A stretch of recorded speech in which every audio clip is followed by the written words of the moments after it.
Hi, I'm Summer Tothill and I'm a feminist influencer, educator and writer. And every week on my Instagram, I run a Q&A with my followers. They ask me their questions about how gender equality and oppression is affecting them in their world, and I answer. What you're about to watch or listen to is a compilation of 1 week's worth of those questions and answers. And if you join me on Instagram every week, you can take part in the Q&A, ask your own questions, get your answers, get involved.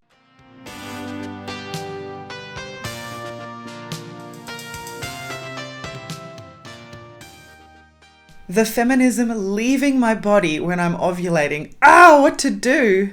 I love the way you phrase that. The feminism leaving my body. Yes, absolutely relatable, guilty. For those of us with a menstrual cycle, the time when we are ovulating is the time when we can feel an intense level of sexual thirst to whoever it is, whatever kind of person we are typically attracted to. And of course, if you are typically attracted to cis men, it can be quite a confusing and frustrating time when your level of sexual or romantic attraction to them can cause you to kind of override any misgivings you have about men, to cause you to sacrifice things you wouldn't normally sacrifice, or allow boundaries to be crossed that you wouldn't allow to be crossed. And it can be quite difficult to deal with the way that, as a feminist, your misgivings about the way cis men behave are at odds with how much you really just are attracted to them. And this is a problem for the ages, because sexuality isn't a choice, and you can be a feminist and still be attracted to cis men. And it is always a dilemma because they can treat us like shit, and yet we still want to have these intimate relationships with them. I think you're already somewhat ahead in even asking this question, because it shows that you're aware that there is probably a different way that you behave. You probably scale back your boundaries and your standards a bit during those periods when you are feeling very attracted to men. But feminism isn't about eliminating men from the gene pool. It's about holding them to a higher behavioral standard, and also by doing what is called decentering men from your life. So making their place in your life less important and less controlling of how you behave. So if you're finding that period of ovulation is causing you to compromise on your values, it's time to invest in some better sex toys and invest in intimacy with your friends.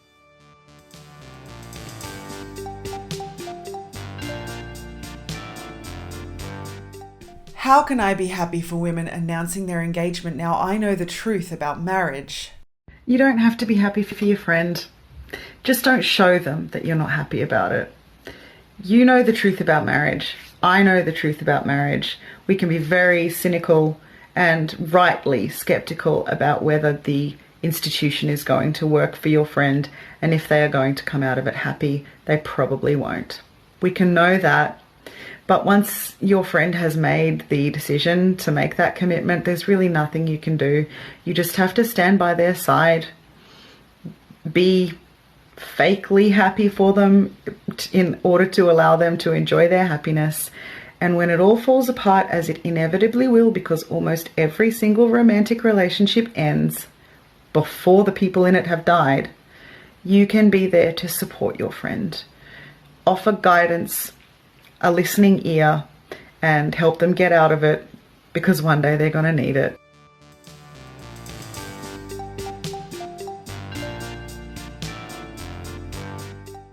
I had weight loss surgery and I'm so happy, but I feel like many feminists would hate me for it. Every woman, and almost no man, has a complex and difficult journey in her whole life about which patriarchal beauty and appearance standards to buy into and which to resist. In my Q&A 2 weeks ago, I talked about how patriarchal beauty standards are ageist, racist, ableist, and above all, in this case, fatphobic. We know that as women, but we also know that the closer we hew to the dominant beauty standard and physical presentation standard, the better we will be treated and an easier time we have in life.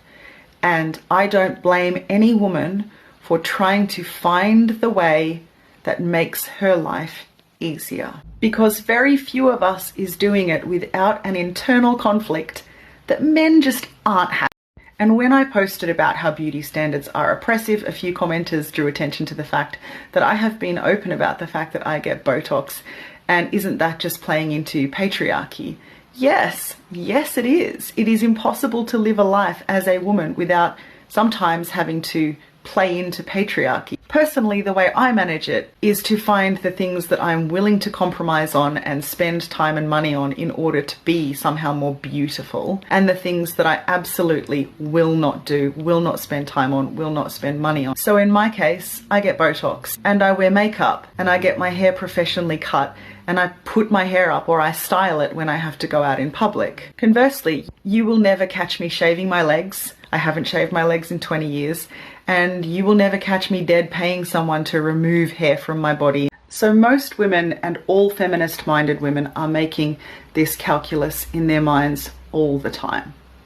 It is simply the world that we live in. We have to buy into patriarchy sometimes and resist it wherever we can and within the bounds that are safe for us and help us to continue to have a good life. So you, question asker, got weight loss surgery.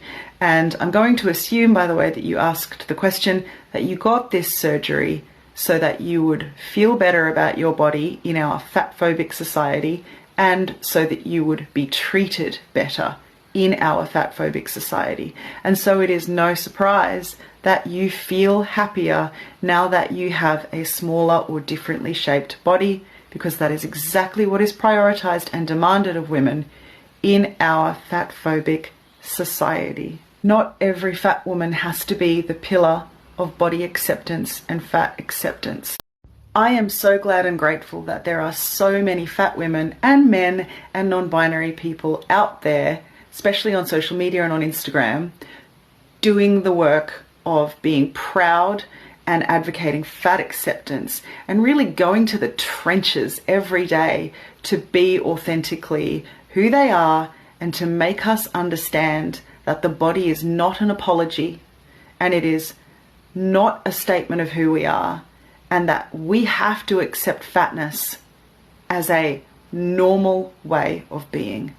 But not everybody has the stomach to be that beacon and to weather the censure and the trolling and fat phobia and bullying and harassment. And if you, my lovely follower, knew that you were going to have a better life getting weight loss surgery, you can't blame yourself. My favorite online sex worker, Lenina Crown, is very open about the fact that she got a nose job in her early 20s and subsequently 2 boob jobs. And she talks about the fact that people treat her differently now that she is an objectively beautiful woman. Prior to that, she was, I guess, what our society would call ordinary looking. She said people treated her like shit. She had a very different face than she does now, and it has completely changed the way that people treat her.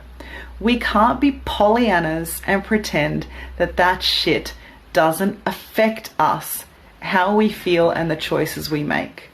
The best thing we can do is resist it in the ways that we can, that we have the heart for and the stomach for, and be kind to ourselves.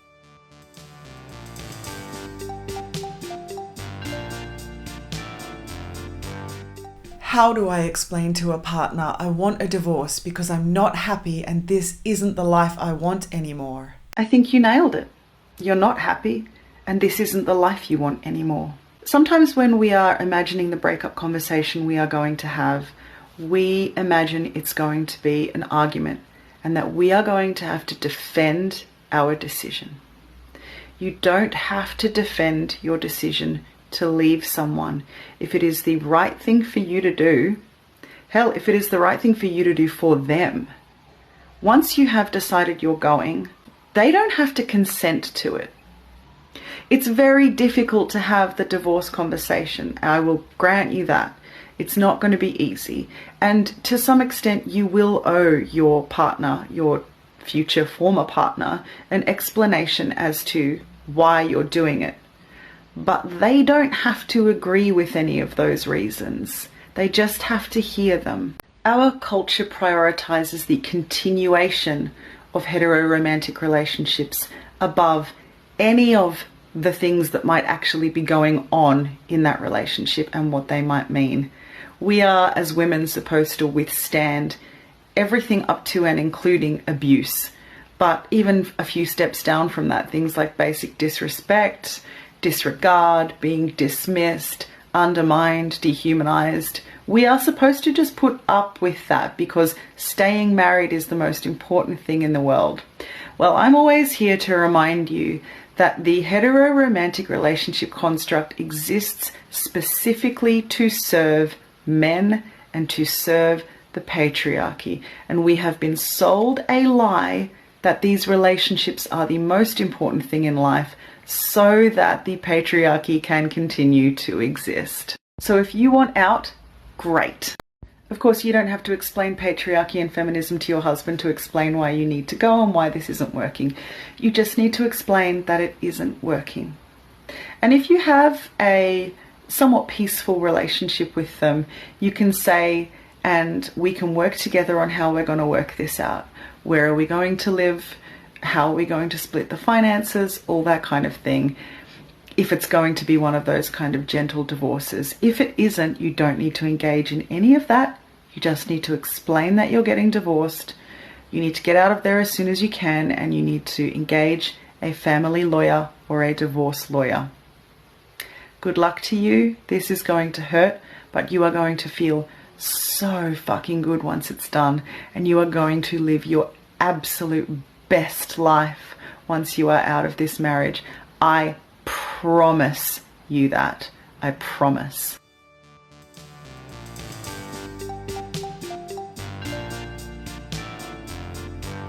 Thoughts on men who don't want kids getting the snip so women can come off the pill? Absolutely love. More cis men should do this. Cis men who are fertile, who are capable of making someone pregnant, and who do not want children should consider getting the snip. It is the responsible thing to do, and cis women have been doing dangerous and expensive interventions to their bodies in order to prevent pregnancy for a very, very long time. You might argue since the beginning of time. So yes, I think people who can ejaculate and get people pregnant, if they have reached a point where they absolutely know that they don't want kids or they don't want any more kids than they have, they should take the responsibility onto themselves of doing the physical intervention that will prevent pregnancy from happening. Love it. Love men who get vasectomies. More of them should do it. That's it for this week's Q&A. Thank you once again for your questions. It was nice to do sort of a kind of rapid fire, kind of long form this week. I think that's how I'm going to continue doing it going forward. It was also really nice to be back on home soil and back on our time zone. Oh, look who's joined us again. It's Milan. I'm putting my donation link in here as always because doing this work is work for me. It's administrative and emotional labor, and you know how I feel about women being paid for their work. So if my work has benefited you, I would love if you would consider thanking me in the form of a donation. Milan will say thank you by showing you her butthole. All right, I'll see you next week. I love you. Thank you for your questions. Bye.